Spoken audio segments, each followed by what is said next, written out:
Ya, saya ingin menyapa dan sekaligus sampaikan selamat ya buat apa Prof yang tanggal 30 ya, Ya, 30 Januari besok. Nah, 2026 ini akan dikukuhkan sebagai profesor secara khusus untuk ahli gizi masyarakat di Fakultas Kesehatan Masyarakat Universitas Cendrawasih, Papua. Selamat siang, nama saya Profesor Dr. Samuel Piteria, AMD GIS, SKM MPH, dosen Fakultas Kesehatan Masyarakat Universitas Cendrawasih. Bidang ilmu saya gizi kesehatan masyarakat. Nah, saya pikir ya kita butuh juga orang-orang Papua ya, secara khusus yang memang punya keahlian di bidang kesehatan masyarakat. Nah, apalagi kan kita lihat hari ini kita punya ya kalau mengikuti data statistik ya pertumbuhan orang Papua, sebenarnya kita tidak mengalami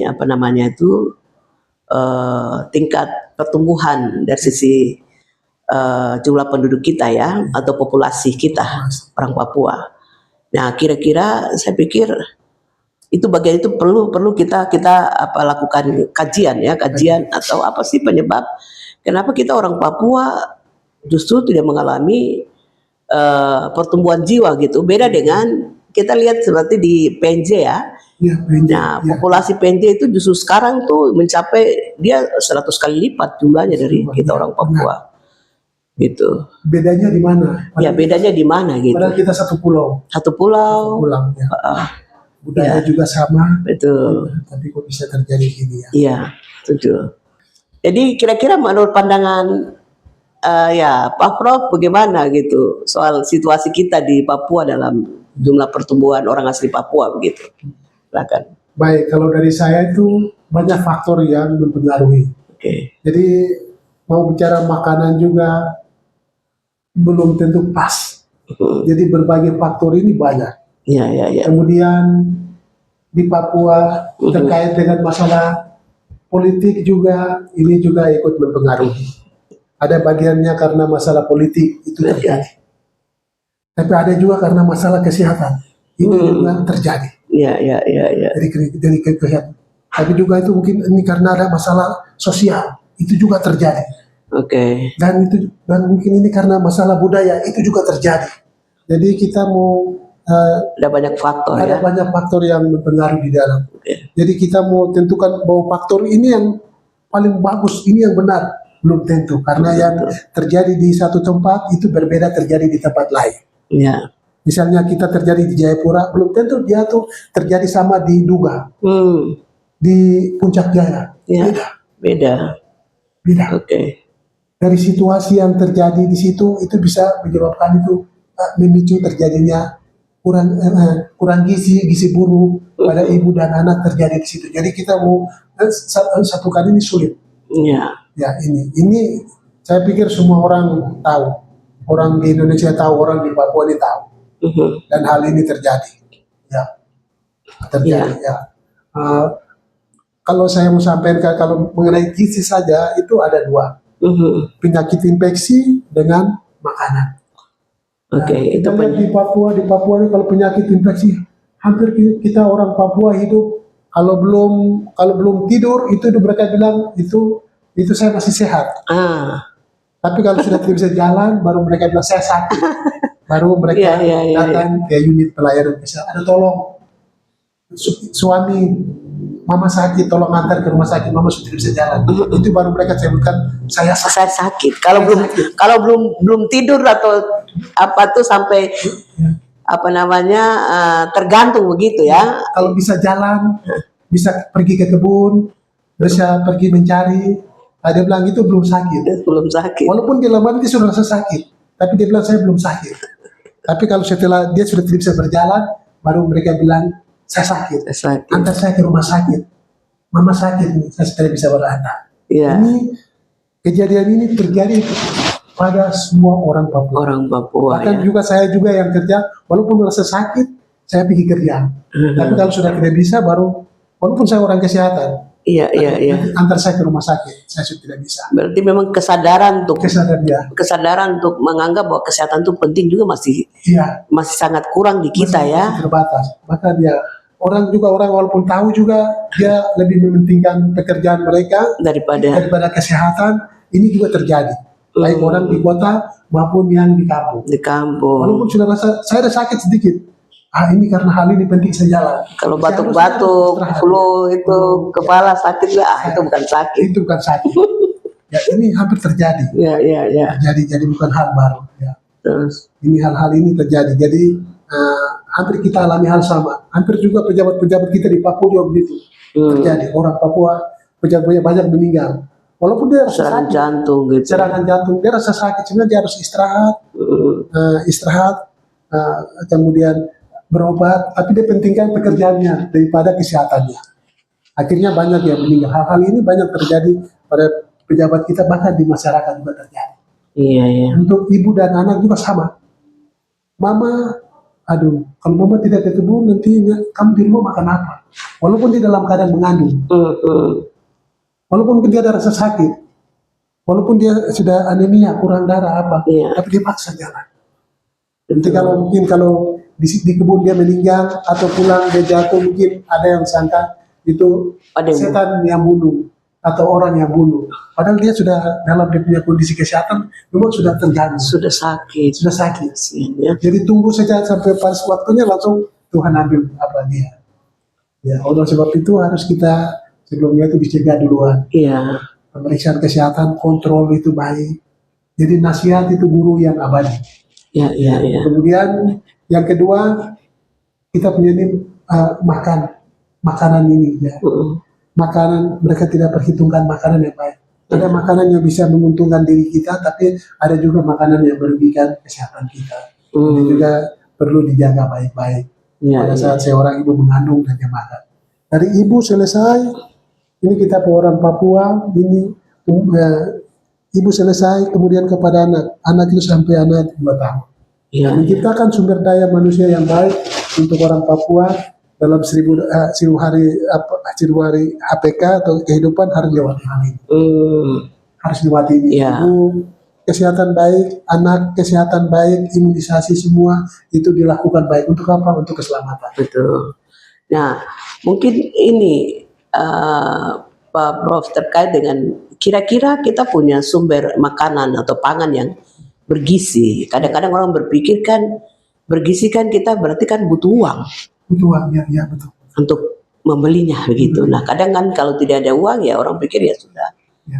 Nah, tapi kan kira-kira makanan kita yang mungkin ada di kita punya dusun, kebun, atau yang ada di sekitar kita yang bisa dikategorikan dalam bagian makanan-makanan yang dianggap berprotein tinggi, bergizi, itu makanan-makanan seperti apa khusus untuk itu wajib dikonsumsi oleh ibu hamil atau juga oleh anak-anak untuk membantu pertumbuhan otak mereka, gizi, dan gizi itu kan pasti dibutuhkan untuk anak-anak dalam masa pertumbuhan. Nah, itu kira-kira apa begitu yang ada di Papua yang bisa kita dapat tanpa harus keluarkan uang begitu. Baik. Kalau menurut saya tuh Tuhan ciptakan alam Papua ini sungguh luar biasa. Sungguh luar biasa. Ya, itu penting sekali kita syukuri. Ya syukuri. Kita orang Papua harus bangga bahwa Tuhan ciptakan kita alam semua ada. Ya. Ikan ada. Tanah kita subur. Betul. Baru kemudian tanah kita tidak terkontaminasi pakai bahan pupuk tidak perlu pakai pupuk, tapi dia pupuk secara alamiah. Ini yang membuat makanan ini dia unggul. Saya bilang ya makanan unggul karena apa? Karena baik. Makanan ini tumbuh secara alamiah tanpa pupuk tapi pupuknya sudah alamiah yang ada. Alamnya sudah ada. Dan makanan yang kita konsumsi ini berbeda dengan makanan yang selalu mereka kasih pupuk yang apa ini ya. Apalagi instan ini kita rasa enak. Wah, ini rasanya enak ya, kayaknya ini yang bilang makanan yang tinggi gizinya cukup ini tidak. Betul. Tidak. Itu penambahan bahan tambahan makanan, baik makanan yang sudah jadi untuk dikonsumsi maupun makanan yang pada saat untuk membuat rangsangan pertumbuhan tanaman itu mereka tambahkan pestisida ke dalam itu supaya dia bisa lebih baik, cepat tumbuh subur, kemudian tidak diganggu oleh hama. Nah, itu kita tidak tahu bahan kimia yang dimasuk, yang ditabur itu apakah mereka taburnya itu sesuai ukuran atau tidak, tambah banyak atau tambah sedikit kita tidak tahu. Ya, dan hal ini terjadi dan banyak. Tapi makanan yang bagus itu makanan yang ada di alamnya di Papua. Kita punya sagu bagus, punya keladi, punya singkong yang lain. Itu karbohidratnya. Ya, kita kayak makan pisang ini. Nah, makanan ini kita makan, ini makanan yang alami tanpa ada apa-apa. Kita makan ya, memberikan kekuatan, kesehatan untuk tubuh kita. Fungsi makanan baik untuk ibu hamil, anak-anak, bahkan kita yang tidak hamil, orang dewasa, yang satu itu dia menjaga kesehatan. Hari ini Bapak Ibu bisa pergi ke kantor karena sudah makan. Jadi makanan itu adalah Tuhan. Ya, kenapa saya katakan makan sebagai Tuhan? Kalau kita tidak makan, kita tidak bisa kerja. Makanya orang tua bilang makan itu tidak boleh ribut. Ini Tuhan, harus hormat. Hormat. Karena apa ini? Ya. Kalau kita sakit, hanya waktu-waktu tertentu kita ke rumah sakit. Saya sakit, baru saya perlu ke puskesmas, rumah sakit.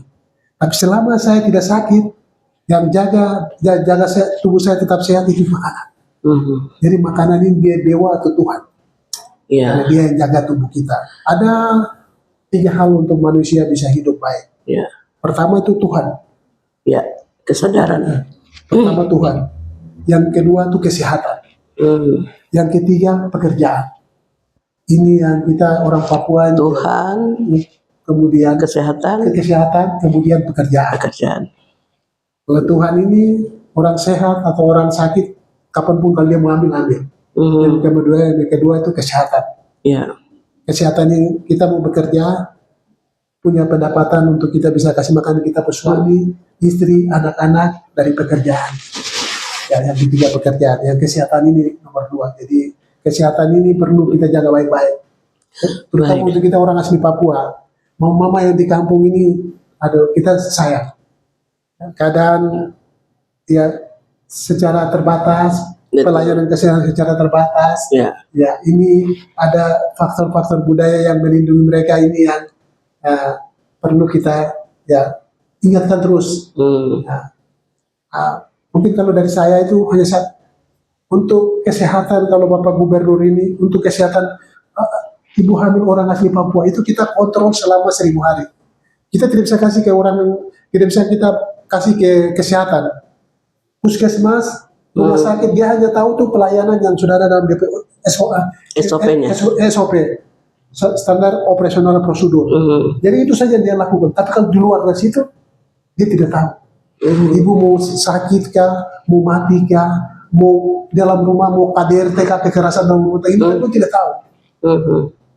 Yang di luar dari kesehatan itu tidak tahu, hanya tahu kalau sudah datang ke rumah sakit, baru mereka tahu penanganan. Tapi waktu yang terjadi di dalam rumah mereka tidak tahu.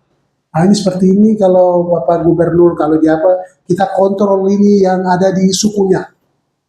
Kepala suku ada, marga ini dia punya ini, dia tahu dia punya masyarakat ini. Kita pegang dia punya kepala itu, dia punya unuafi, kepala suku, pegang dia.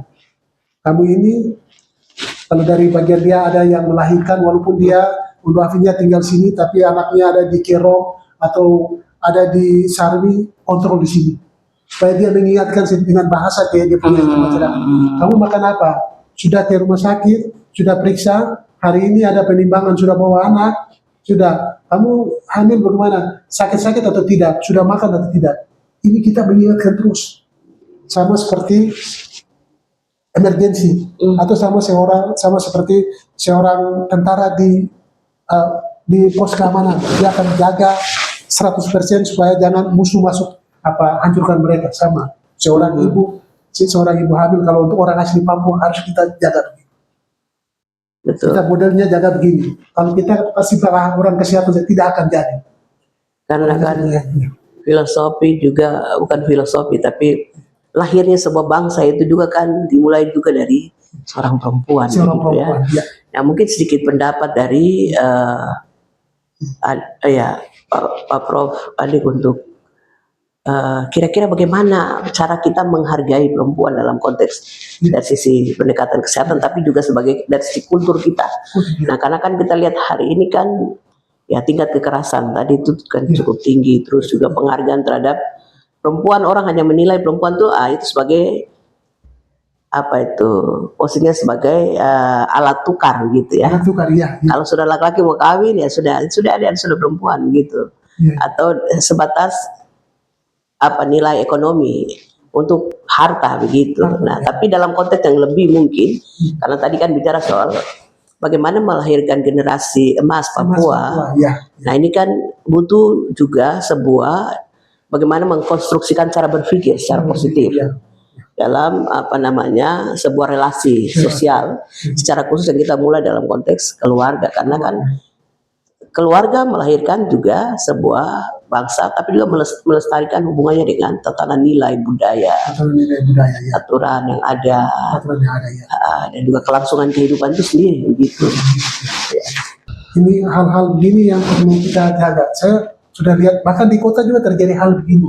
Jadi kenapa saya bilang harus kepala suku Andovenya yang harus lindungi dia punya masyarakat? Ya, kenapa? Ya, supaya jangan yang terjadi kekerasan dalam rumah tangga kita tahu. Dari marga ini dia punya anak perempuan itu mengandung di luar nikah. Siapa yang tanggung jawab? Baru nanti anak dilahirkan anak ini nanti bagaimana? Ke depan nanti bagaimana? Apakah anak ini bisa bersaing, bisa punya kemampuan yang cukup, kesehatan baik untuk bisa kita tidak tahu.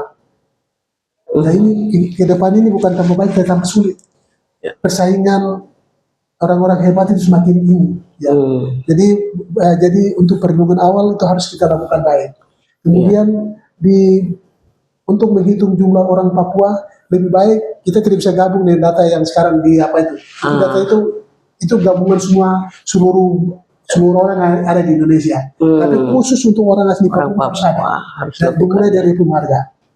Jadi kita bisa tahu itu berapa yang marga ini dia punya, yang SDM-nya, sumber dayanya, yang sarjana berapa, pengangguran berapa, yang hamil berapa, itu kita lihat di situ.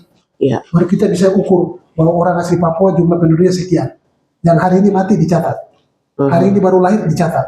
Ini yang tidak ada. Oke. Mungkin satu lagi ya terkait dengan ini kan kita bicara soal tadi ya, bagaimana mendapatkan makanan bergizi dari alam kita. Alam, ya. Nah, sementara hari ini kan kita lihat kita orang Papua ini kan lagi mengalami ancaman dalam arti bahwa Papua ini kan menjadi sasaran gitu, dieksploitasi begitu ya. Eksploitasi ya.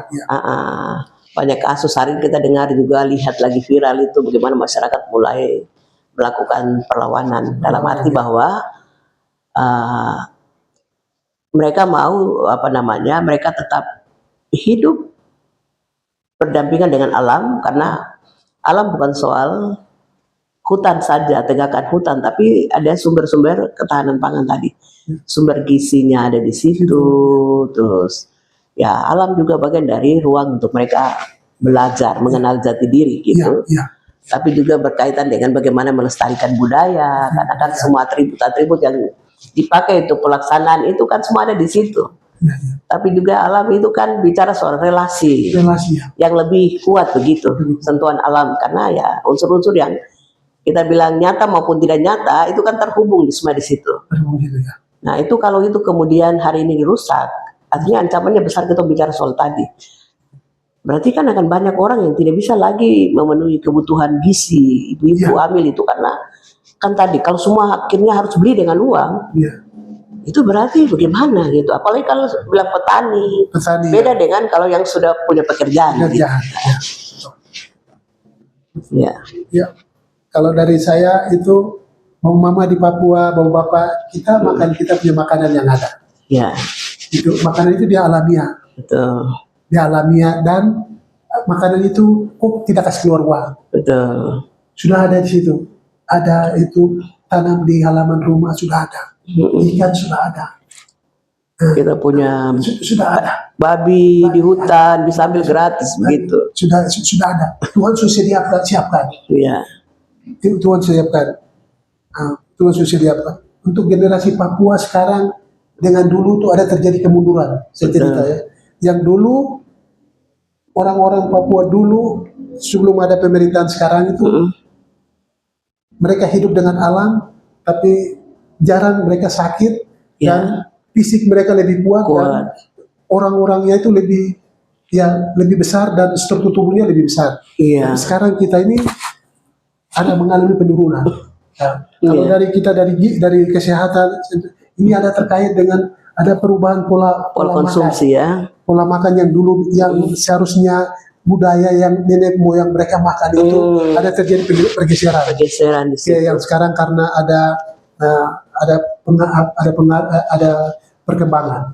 Ini kalau dilihat struktur tubuhnya, kalau dengar cerita sudah berubah.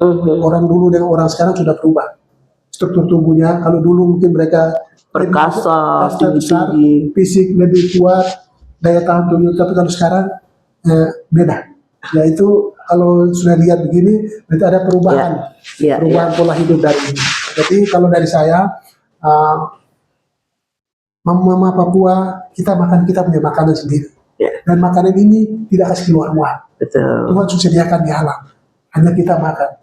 Hanya satu masalah yang menyebabkan orang Papua banyak meninggal saat itu penyakit infeksi. Kita Papua malaria nomor 1. Ini terjadi. Sangat tinggi ya. Jadi seseorang generasimu yang baik itu dia harus makanan yang baik. Kemudian selain itu dia tidak boleh sakit-sakit. Kalau kau sakit-sakit nanti anak yang kau lahir juga sakit-sakit. Itu berpengaruh sekali ya. Yang pengaruh. Ya. Jadi kalau kita makanan bergizi bukan yang kita beli di toko ini merupakan tidak. Makanan yang ada di alam. Kemudian satu lagi,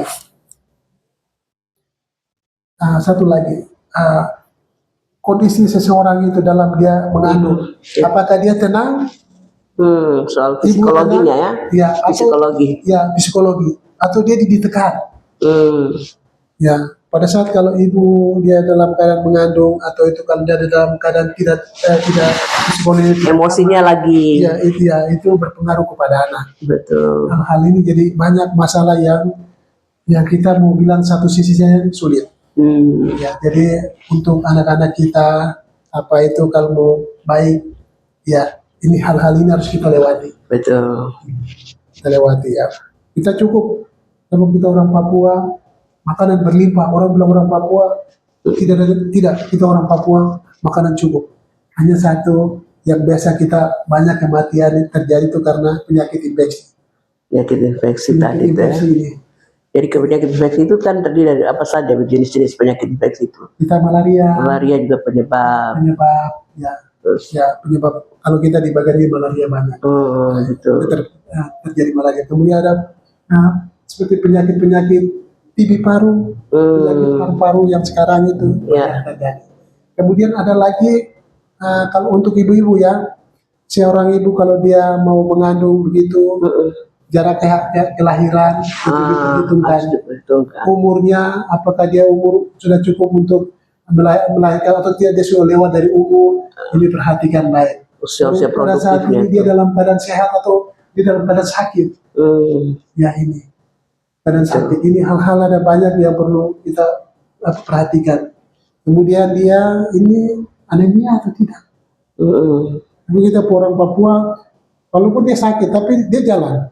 Kita jalan. Nanti kalau sudah tidak bisa jalan, nanti tolong antar rumah sakit, tolong antar ke rumah sakit. Tapi kalau selagi dia masih sakit, bisa jalan, tetap bekerja. Ya itu pilihan terakhir itu ya. Pilihan terakhir kalau sudah ini.